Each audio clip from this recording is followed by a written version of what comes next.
Dear friends, இன்னைக்கு book of wisdom from Osho அதுலேருந்து படித்தேன்.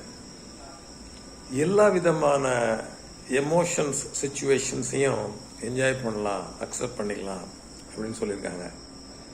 சந்தோஷமாக இருக்குது, துக்கமாக இருக்குது, அப்செட்டாக இருக்குது, எக்ஸைட்டடாக இருக்குது, ஒரு விதமான சோர்வாக இருக்குது. எல்லா விதமான எமோஷன்ஸ் அண்ட் ஃபீலிங்ஸும் மாறி மாறி தான் வாழ்க்கை.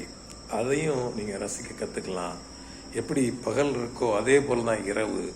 அதுபோல் ஒன்று இருந்தால் ஒன்று மாறி மாறி தான் வரும். இதுதான் உலகத்தின் நியதி. எனக்கு எப்போவுமே சந்தோஷம்தான் வேணும் அப்படின்னா அதில் ஒரு பேராற்றல் இன்பம் இருக்காது. இதை நான் பூரணமாக உணர்றேன். எனக்கு எவ்வளோ வலி, எவ்வளோ துக்கங்கள், ஆனால் அதில் இருக்க ஒரு டெப்த், அந்த ஆழம், அந்த மனசுக்கு ஒரு ஈடுபாடு என்னால் சொல்ல தெரியல.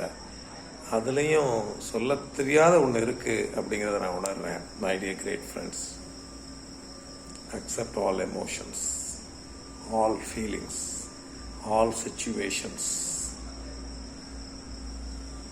Then the life is beautiful.